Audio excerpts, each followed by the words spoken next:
జమ్మూ కాశ్మీర్లోని పహల్గాంలో పర్యాటకులపై జరిగిన ఉగ్రదాడి ఘటన తీవ్ర కలకలం రేపిన విషయం తెలిసిందే. ఈ దాడిలో 26 మంది పర్యాటకులు ప్రాణాలు కోల్పోయారు.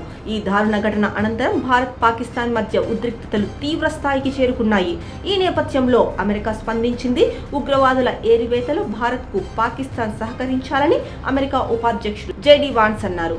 అదే సమయంలో ఇరు దేశాలు సంయమనం పాటించాలని, విస్తృత ప్రాంతీయ ఘర్షణలకు తావివ్వరాదని సూచించారు. ఫాక్స్ న్యూస్ కు ఇచ్చిన ఓ ఇంటర్వ్యూలో ఆయన మాట్లాడుతూ, పాకిస్తాన్ తమ భూభాగం నుంచి పనిచేస్తున్న ఉగ్రవాదులను వేటాడి కట్టడి చేసే విషయంలో బాధ్యతాయుతంగా వ్యవహరిస్తుందని, ఈ విషయంలో భారత్కు సహకరిస్తుందని మేము ఆశిస్తున్నామని అన్నారు. పహల్గాం దాడికి భారత్ స్పందించే తీరు విస్తృత ప్రాంతీయ ఘర్షణలకు దారితీయకుండా ఉండాలని కూడా తాము ఆశిస్తున్నట్లు వాన్స్ అన్నారు. ఈ ఉగ్రదాడికి భారత్ స్పందించే విధానం మరింత పెద్ద సంఘర్షణకు కారణం కాకూడదనేది మా ఆకాంక్ష అని వాన్స్ తెలిపారు. అంతకుముందు అమెరికా విదేశాంగ శాఖ ప్రతినిధి టామీ బ్రూస్ కూడా ఈ ఘటనపై స్పందించారు. ప్రధాని మోడీకి మా పూర్తి మద్దతు ఉంది. మేము ఈ పరిస్థితిని నిశితంగా గమనిస్తున్నామని ఆమె తెలిపారు. అమెరికా విదేశాంగ మంత్రి మార్కో రూబియో, భారత విదేశాంగ మంత్రి ఎస్ జైశంకర్, పాకిస్తాన్ ప్రధాని షహబాజ్ షరీఫ్లతో వేర్వేరుగా మాట్లాడినట్లు బ్రూస్ వివరించారు. గత వారం అధ్యక్షుడు డొనాల్డ్ ట్రంప్ ప్రధాని మోడీతో చెప్పినట్టుగానే ఉగ్రవాదానికి వ్యతిరేకంగా భారత్కు అమెరికా అండగా నిలుస్తుందని, ప్రధాని మోడీకి తమ పూర్తి మద్దతు ఉంటుందని ఆమె పునరుద్ఘాటించారు.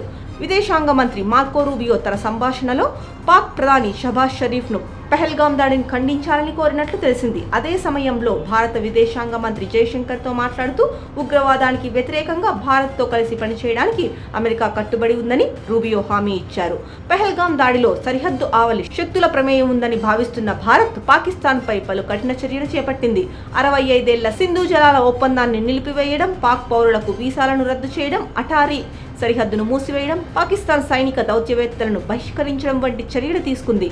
అంతేకాకుండా పాకిస్తాన్ విమానాలకు గగనతలాన్ని పూర్తిగా మూసివేసింది. ఈ చర్యలతో ఒత్తిడికి గురైన పాకిస్తాన్ కూడా సిమ్లా ఒప్పందాన్ని నిలిపివేస్తున్నట్లు ప్రకటించిన సంగతి తెలిసిందే.